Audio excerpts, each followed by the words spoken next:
Hola les amis, bienvenidos a 24 segundos, donde hoy hablamos de cómo Milwaukee Bucks formó la plantilla que llegó a las finales de la NBA esta temporada. La primera pieza en llegar a este equipo fue indudablemente la más importante. Giannis Antetokounmpo fue drafteado por la franquicia de Wisconsin en 2013 con la 15ª elección, un jugador enigmático en proveniencia de la segunda división griega. Su físico y habilidades mejoraron a lo largo de los años hasta convertirse en un doble MVP de la NBA y uno de los jugadores más importantes de esta generación de forma indiscutible, siempre apoyado, eso sí, por su fiel escudero Chris Middleton, que llegó en julio de 2013, es decir, tan solo unas semanas después que Giannis, junto a Brandon Knight, que jugó 2 años en Wisconsin antes de ser traspasado a Phoenix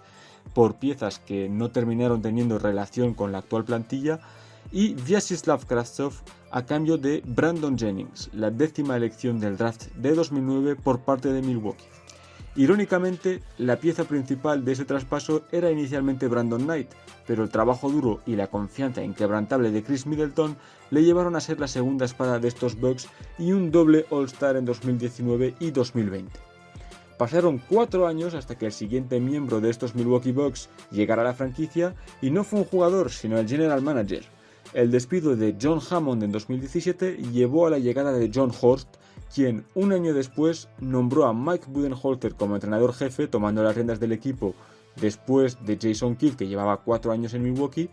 y después en el draft de 2018 seleccionó a Donte DiVincenzo con la 17ª elección y trajo a Pat Connaughton con un contrato inicial de 2 años en agencia libre tras su paso por Portland Trail Blazers, que en 2020 fue renovado por 3 años y 16 millones, además de Brook López, Splash Mountain, que llegó tras una temporada en Lakers en la que empezó a demostrar su habilidad en el tiro de 3 y siendo el máximo anotador de la historia de los Brooklyn Nets, cosa que todavía es a día de hoy, con un contrato inicialmente de 1 año que fue renovado el verano de 2019 por 4 años y 52 millones. Tras una gran temporada colectiva en la que Budenholzer fue nombrado entrenador del año y Giannis Antetokounmpo se llevó el primero de sus 2 MVPs en 2018-2019,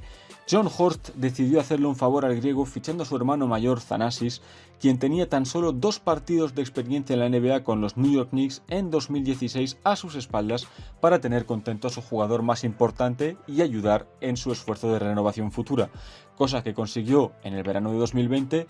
pese a la eliminación de forma paupérrima contra los Miami Heat en las finales de conferencia. En 2020-2021 llegó además la mayoría de la actual plantilla, con la incorporación por vía del draft de Jordan Nwora, seleccionado con la 45ª elección del draft, y el traspaso en el que enviaron a Eric Bledsoe, que habían conseguido 3 años antes a cambio de Greg Monroe y 2 selecciones de draft. Además de Eric Bledsoe se sumaron 2 futuras primeras rondas y el derecho a intercambiar otras 2 primeras rondas futuras mediante swap a New Orleans Pelicans y George Hill, que también estuvo indirectamente involucrado en la operación que trajo a PJ Tucker a Milwaukee, a Oklahoma City Thunder a cambio de Jrue Holiday y Sam Merrill, que fue el último jugador elegido en el último draft. Jrue Holiday llegó con la misión de aliviar a Giannis Antetokounmpo en las tareas de creación y permitirle recibir el balón en posiciones más ventajosas. Aunque no todo ha sido perfecto en su primera temporada en Milwaukee, hemos visto detalles de esto y es además una pieza muy importante de la defensa de los Bucks. Llegaron seguidamente Bobby Portis y Mamadi Diakité, un agente libre no drafteado con un contrato two-way, precisamente por agencia libre, y PJ Tucker, del que hablamos antes, llegó en marzo, al igual que Axel Toupane.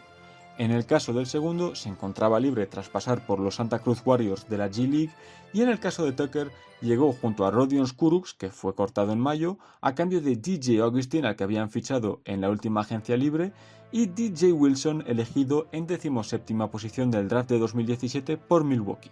además de una opción de swap de segundas rondas en este draft que viene en 2021 y la primera ronda sin protección de Milwaukee Bucks en 2023,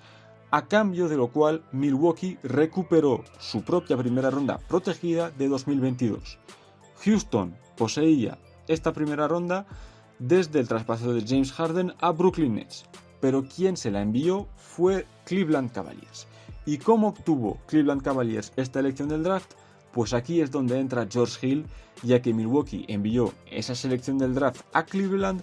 para hacerse con los servicios del base que pasó por San Antonio e Indiana Pacers antes de Cleveland, así como Jason Smith de Washington Wizards, a cambio de enviar dicha selección, la de 2022 protegida, y Matthew Dellavedova y John Henson a Cleveland. En abril de este año llegaron además Jeff Teague, que fue cortado por Orlando Magic tras ser adquirido en la operación que llevó a Evan Fournier a Boston Celtics, y Justin Jackson con un two-way contract que llegó con experiencia en NBA desde 2017 con Sacramento, Dallas y Oklahoma City Thunder en ese orden, antes de sumar su última pieza en este mes de mayo, Elijah Bryant, un jugador que no fue elegido en el draft de 2018 y pasó 3 temporadas en Israel, de las cuales 2 en el Maccabi Tel Aviv, ganando el título nacional en 2020 antes de unirse a la disciplina de los Bucks.